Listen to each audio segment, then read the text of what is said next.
Sr. Presidente, 119 anos, um dia especial para essa data? É sem dúvida um dia especial, como acabei de dizer, uma data que é importante em qualquer coletividade e nós não fomos muita regra para essa data. De facto, são 119 anos e neste momento temos uma banda com um nível elevado, nos orgulha e dá-nos força para continuar. Estamos a falar em quantos elementos da banda em si? 45 elementos. Tem a escola de música, está a funcionar a escola de música com 10 elementos. Este ano saí 5 elementos, agora temos 10, não sei quantos é que vai sair na próxima época, mas provavelmente todos têm um bom aproveitamento e provavelmente deve sair praticamente os 10 músicos. Eu penso que o mais velho tem 51 anos, o mais novo tem cerca de 8 ou 9 anos. Não posso precisar agora bem, mas o mais velho tem 51 e o mais novo. Mas 80%, 90% da banda é jovem. Cerca entre 20 e 30 anos, 80% entre 20 e 30 anos. Tem sido fácil ter crianças para a escola? Olha, por acaso tem sido fácil. Isto é como tudo na vida, quando as coisas estão a correr bem, as pessoas têm interesse. Quando corre mal, as pessoas afastam-se um bocadinho. Como a banda tem mostrado um certo nível, as pessoas estão entusiasmadas e os filhos também estão entusiasmados. E é nesse sentido que eles aderem a participar na banda. As maiores dificuldades do dia-a-dia? As maiores dificuldades é a falta de dinheiro. E, por conseguinte, fazer festas hoje em dia é um bocado complicado, porque os artistas são caros, as licenças são muito caras, hoje em dia pagam-se licenças para tudo, e, por conseguinte, obter receitas é muito difícil. Mas com o apoio dos sócios, vamos conseguindo os nossos objetivos. Em termos de ajuda? Ajudas há poucas, há apenas que sair o Jornal da Cultura, que me dá todos os anos o que dá às outras filarmónicas, uma importância de cerca de 2.000 euros para fardamento e 750 para fardamento, o que de facto é irrisório, e cerca de 2.000 euros para instrumentos. Era uma filarmónica que sai com 10 elementos cada ano, 2.000 euros não dá para nada. É muito complicado, mas é melhor isso que nada. O futuro? O futuro, oxalá que haja um empenho que tem havido até agora e que a Filarmónica continue ao mesmo nível, porque é um orgulho não só para a sociedade, mas para o povo da Calheta e da Ilha São Jorge em geral. Em termos de obras, tem alguma que gostaria de fazer? Temos uma obra que é uma sala de ensaio, é uma obra de um certo nível, já com cerca de 100 metros quadrados, portanto um custo elevado também, mas está praticamente quase feita. E assim vai dar mais espaço à quantidade de músicos que nós temos. Essa obra em si vem reforçar o quê? Vem reforçar o espaço, tendo em conta que a sociedade não tem muito espaço. E por conseguinte o palco já não é fácil levar os músicos todos quando a banda está completa. E assim fica uma sala só para ensaio e de maneira que se quer fazer um concerto, temos uma esplanada na rua, que é só abrir as portas e serve para fazer o concerto dentro do próprio edifício. É giro estar a aprender música muito cedo. Tem sido bom? Tens conhecido amigos? Sim. Tens ido fora da ilha? Sim, já foi ao Faial. Há quantos anos estás aqui a tocar música? 3. O que é que tocas? Percussão. Estou bem 24 anos. Há 24 anos, tu tens conhecido muita gente, não é? Novos amigos? Muitos amigos, muitos jovens, sempre isso. Impossível sempre conhecer a banda, sempre a subir do melhor possível. Temos sempre a aguentar o que se pode, não vai muito melhor. Qual é o instrumento que tens tocado? Desde que estou aqui nessa casa, sempre caixa. Sempre o instrumento. Tenho tocado sempre aqui, sempre caixa. 119 anos, o que é que lhe diz? É óbvio que é uma data que significa muito, são muitos anos de dinamização cultural desta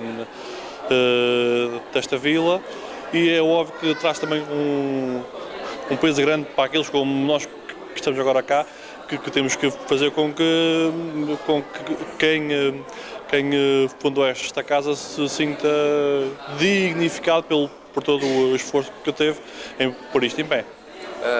Há quantos anos está cá como mestre de banda?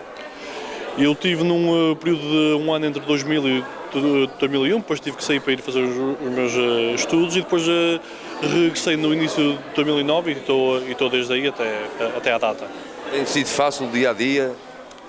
Não é fácil porque isto é óbvio que nós temos um grupo, como poderão ver, um grupo muito jovem e assim sendo a nossa juventude, como são poucos, estão envolvidos, são quase sempre os mesmos que se envolvem em tudo, no vôlei, no futebol, no karatê e tudo.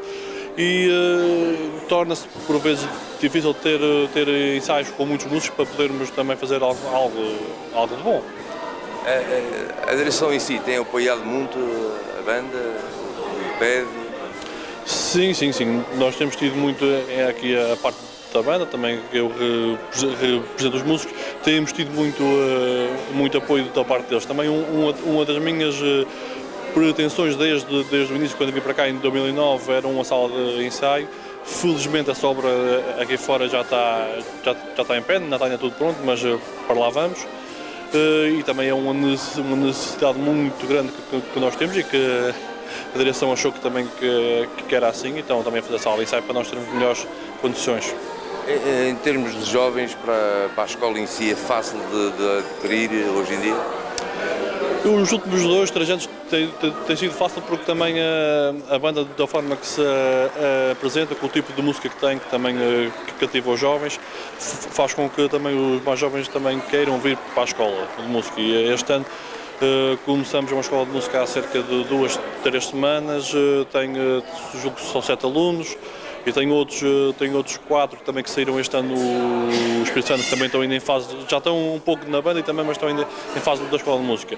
Mas felizmente ainda vamos tendo jovens que queiram vir. Estamos a falar de jovens de idades de 7, 8, 9 anos, à volta disso.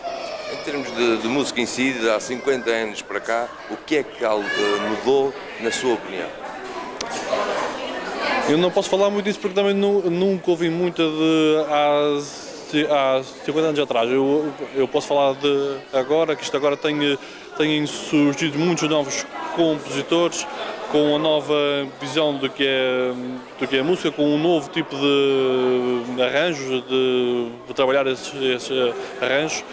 E eu acho que tem evoluído, talvez em termos harmónicos, que apresenta mais harmonia, porque também as bandas de hoje em dia incluem muito mais instrumental do que havia há 40, 50 anos atrás. Em termos futuros, o que é que gostaria que fosse realizado como mestre novo que é? O que é que gostaria? Tenho alguns desejos.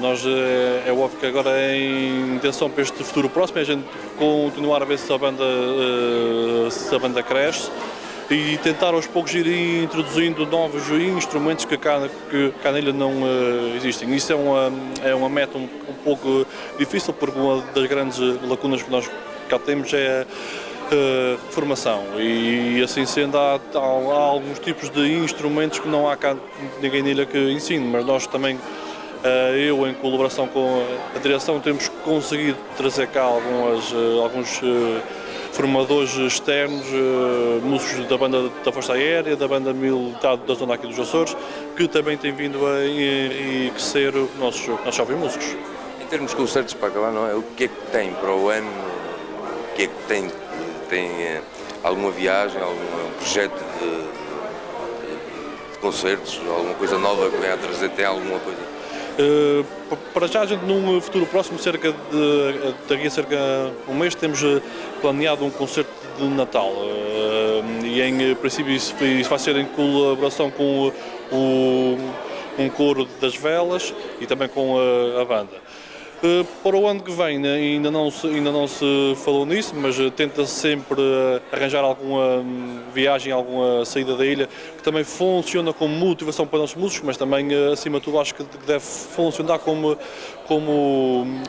um prémio, porque nós temos que ver que estes músicos, a gente faz uma média de 100 ensaios por ano, estes músicos estão aqui, não ganham nada, perdem o seu tempo, muitos deles, que é também o meu caso, eu sou maestro, mas também há muitos músicos da minha idade que já têm filhos, têm que sair de casa, têm que deixar os filhos em casa, têm que vir para aqui, e também é uma forma também de nós conseguirmos dar um prémio e pronto, e é isso passa por aí, quer sair da ilha, dar um passeio.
ter aceito este nosso convite para esta pequena conversa aqui. Obrigado. Jorge, aproveitando aqui esta sua visita.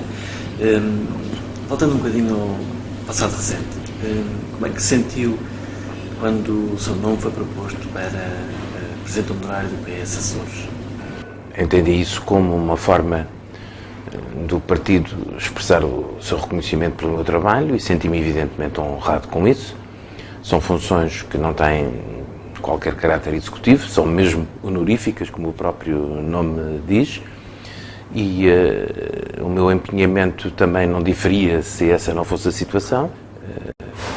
Eu entendo-se que é meu dever participar nestas circunstâncias, depois de ter exercido a liderança do partido durante 18 anos, a liderança do governo durante 16, a minha função é depositar a minha experiência ao lado daqueles que hoje têm responsabilidades executivas e responsabilidades maiores na condução dos destinos públicos. E, portanto, é esse o esforço que eu faço, agora, evidentemente, noutro ritmo e com outra responsabilidade. Olhando para 96 e vendo tudo o que foi feito pelos seus governos, que pequeno balanço é que pode fazer da governação dos 16 anos? Há indicadores universais e universalmente aceitos para aferir a qualidade da governação. E um deles é justamente o produto interno bruto, que é, como quem diz, a riqueza criada. Esse indicador é um indicador precioso porque nos permite fazer a comparação com os espaços que nos são mais próximos. E a verdade é que em 15 anos nós convergimos 15 pontos percentuais para o PIB nacional, ou seja, nós estávamos 15 pontos abaixo na média do PIB nacional quando eu entrei para o governo, e recuperamos tudo isso, ou seja, crescemos mais do que o país, que teve evidentemente condições muito semelhantes. Aliás, a economia regional, como todos sabem, tem ainda outros sobrecustos e outras responsabilidades que inibem mais o seu crescimento. Mesmo assim tivemos esse desempenho, ou seja, durante 15 anos os nossos resultados foram globalmente melhores do que o país. E fizemos o mesmo em relação à União Europeia, que estávamos muito atrasados. Convergimos para a média do PIB europeu. É verdade também com a ajuda de fundos europeus, mas outras regiões também o tiveram por esta Europa fora. O nosso desempenho, aliás, é reconhecido pelo próprio Presidente da Comissão Europeia, que é uma pessoa insuspeita de outro partido que não o partido que eu liderei nos Açores, e que tem sido muito explícito e muito claro em todas as intervenções, inclusive públicas e inclusive nos Açores, reconhecendo o mérito dos resultados e da ação do Governo nesta última década e meia. E, portanto, sinto que globalmente nós aproximamos de níveis de riqueza dos quais estávamos cada vez mais longe, e já isso é um poderoso indicador.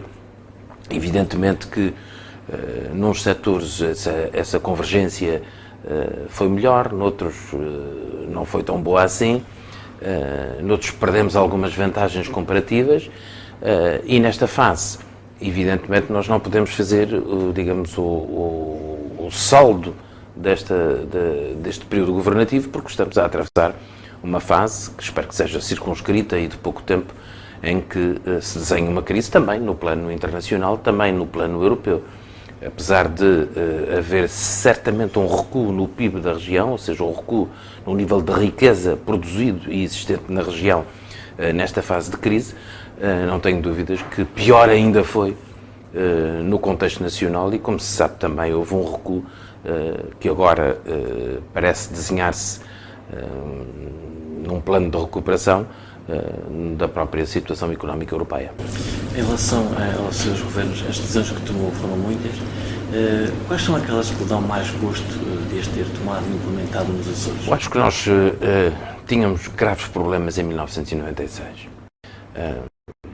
Na generalidade, nós tínhamos uma economia que estava a definhar, com pagamentos em atraso em todas as áreas da vida económica, com uma situação muito grave do ponto de vista, por exemplo, do parque escolar, com uma situação de grande abandono em algumas áreas de apoio social.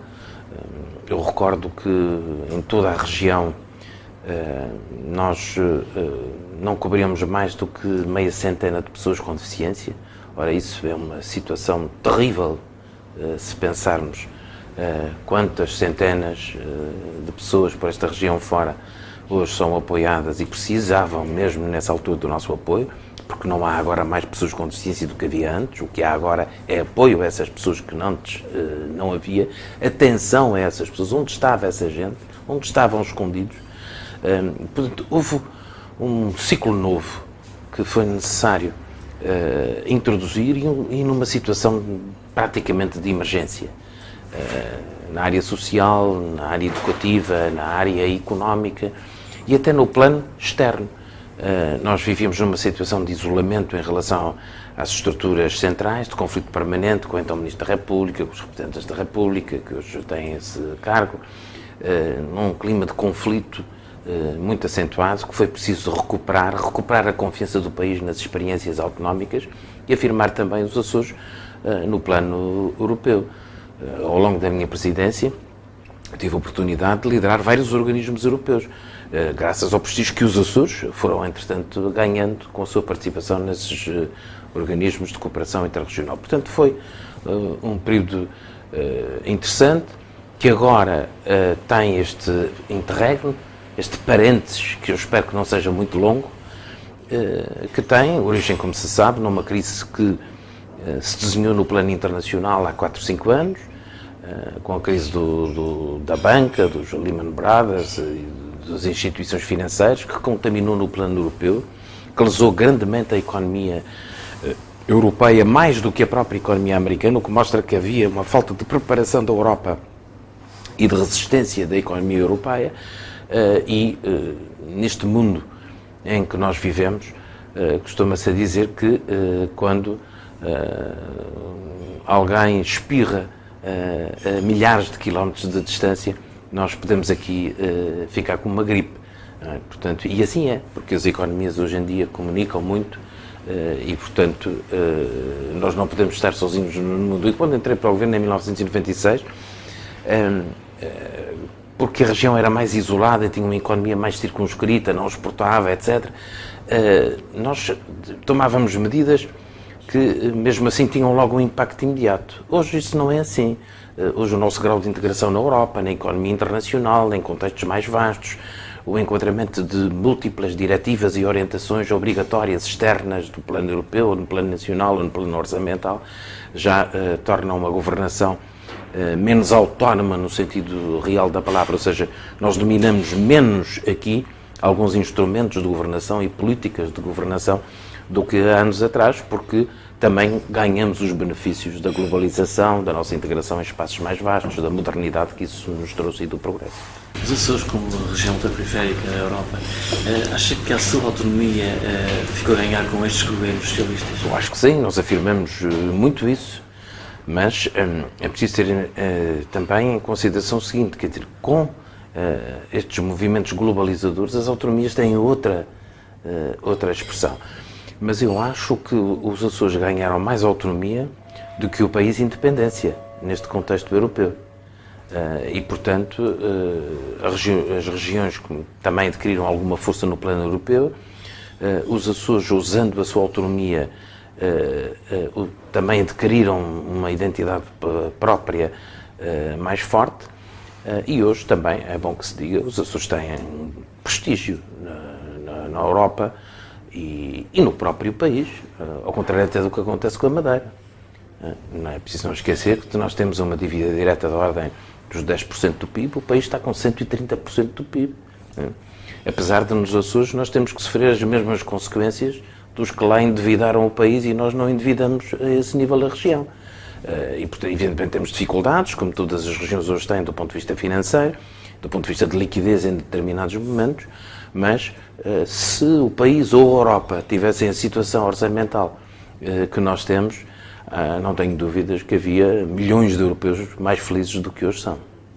O doutor deixou de ser Presidente dos Açores há sensivelmente um ano. Como é que tem sido este primeiro ano, este novo governo com outro Presidente? O que é que ele tem parecido esta governação? Eu tenho muito boa impressão e tenho muita satisfação, aliás, em constatá-lo. Este período em que o Dr. Vasco Cordeiro entrou era um período muito difícil, porque se adensavam as consequências da crise nacional nos Açores. Tem sido um período onde sistematicamente o Governo da República tem tomado medidas que prejudicam a economia das empresas, que prejudicam a economia das famílias, que prejudicam a economia dos idosos, que desestruturam a sociedade, que tiram capacidade às pessoas de participar nos pequenos negócios e dinamizar dessa forma as pequenas empresas, o pequeno comércio, o local, etc. Portanto, são medidas que atacam o rendimento das pessoas e que atacam a estabilidade das empresas e a sua capacidade de recorrer, por exemplo, à banca, mas mesmo assim, com um trabalho muito criterioso e seguindo com muita minúcia a vida das empresas, a vida das famílias, a sua relação com a banca, a sua relação com as instituições sociais, particularmente em domínios como os idosos, as crianças, e a qualidade da gestão empresarial. Eu penso que o trabalho que foi feito ao longo deste quase um ano de mandato do Governo Regional é um trabalho de grande mérito e de grande dificuldade por causa dessa necessidade constante de compensar medidas que são prejudiciais e que são tomadas pelo Governo da República. Graças à nossa situação financeira nós temos podido fazê-lo numa parte, não conseguimos fazer em tudo, porque os recursos financeiros não são ilimitados, e temos que acudir até a serviços do Estado, que é uma vergonha o que se está a passar.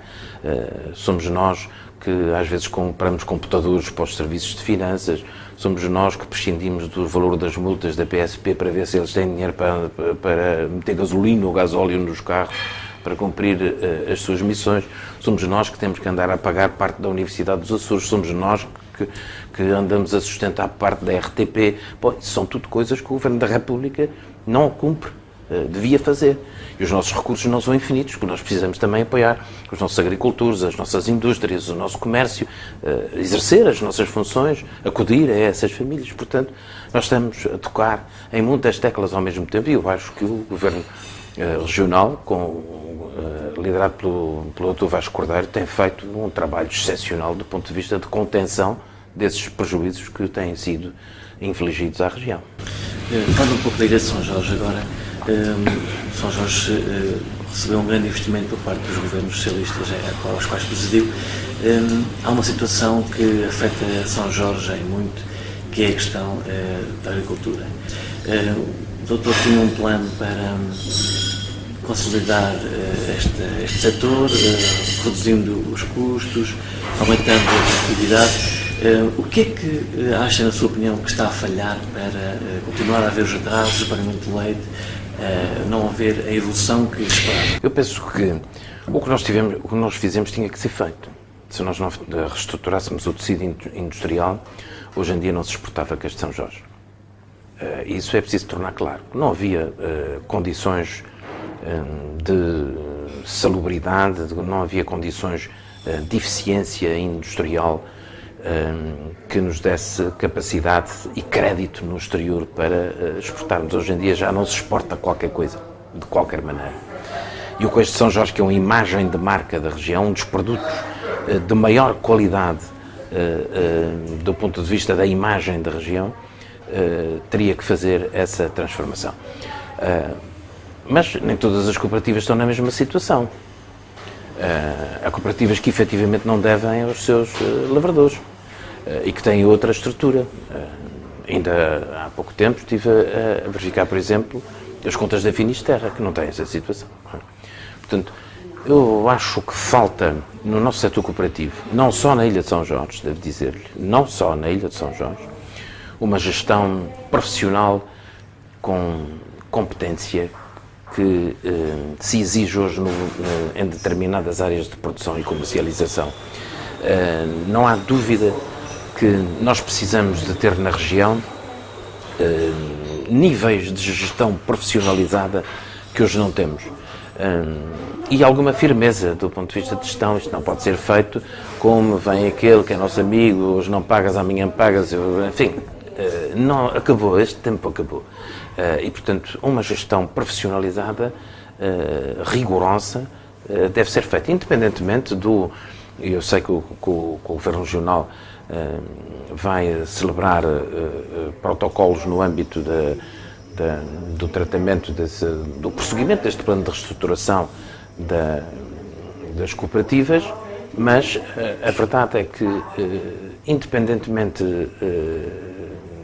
dessa gestão, independentemente desses protocolos, a banca também tem que ter alguma consideração neste processo, porque há encargos financeiros que são demasiado elevados e que podem e devem ser reestruturados pela banca, porque aqui sim nós estamos em presença de uma atividade económica com futuro, ou seja, a banca que emprestou, neste caso, vai reaver com certeza o que emprestou. Se tiver bom senso, se a banca tiver bom senso na reestruturação destas dívidas, porque elas vão ser certamente saldadas. Apesar da grande dívida que, neste caso, a Bandeira tem, acredita que é possível viabilizar esta empresa e o Queijo de São Jorge? Não tenho dúvidas. Há aqui um problema que é assim, se nós não viabilizarmos o Queijo de São Jorge, dificilmente viabilizaremos qualquer produção típica e emblemática dos Açores. Porque nós temos algumas outras produções que são a imagem dos Açores, o ananás, mas que é uma coisa circunscrita, o leite em geral, claro, outras produções dessa natureza. Mas o Queijo de São Jorge é uma produção de marca, é uma marca Açores. O doutor disse uma vez, numa visita sua a São Jorge, que São Jorge tinha o que pediu, mas podia ter aquilo, podia não ter aquilo que precisava. Porquê que referiu esta frase? Bem, porque nós temos que ter, é um problema que eu deixaria apenas com uma consideração genérica. É um problema de ambição, nós temos que ter ambição. E por mais que a região progrida, ou por mais que a região consiga resistir agora a este período mais difícil, a ambição deve ser maior. E, portanto, não podemos ficar em nenhuma circunstância, nem em nenhum lugar, de braços cruzados, à espera que a natureza das coisas ou um bom samaritano nos resolva os problemas. Não é? Temos que pegar nas coisas com as nossas próprias mãos. Enfim, pegar o touro de caras, como se costuma dizer. O que nos pode dizer em relação ao seu futuro mais próximo? Que espero continuar vivo e de boa saúde. Eu sei que consiga também ajudar aqueles que precisam de ajuda, como me pedirem, colaborar com quem deseja essa colaboração, ser útil à minha região e não está em causa participar politicamente, porque eu participo politicamente, qualquer cidadão pode fazê-lo. Não precisa de ser nem deputado, nem governante, nem presidente disto ou presidente daquilo. Quando nós estamos a conversar uns com os outros, ou num café ou num lugar, sobre aquilo que deve ser feito ou que não deve ser feito para que as coisas corram bem do ponto de vista do interesse público, nós estamos a fazer política. Isso é que é política, não é? Uns fazem-no exercendo cargos, outros fazem exercendo a sua crítica ou a capacidade de sugerir. Portanto, esse meu empenhamento é um empenhamento que continuará, independentemente de vir ou não a exercer qualquer outro cargo. Nas visitas que faz às Ilhas dos Açores, ainda lhe chamam Presidente do Governo? Chamam, mas isso é natural também. Nos Estados Unidos é assim que acontece, não é? O Presidente é sempre o Presidente, independentemente de concluir. Aliás, como na Europa também, na França e noutros lugares. E além disso, como a sua primeira pergunta o ilustrou, eu também sou Presidente honorário do PS, portanto podem tratar por Presidente. Muito obrigado. Muito obrigado, Não.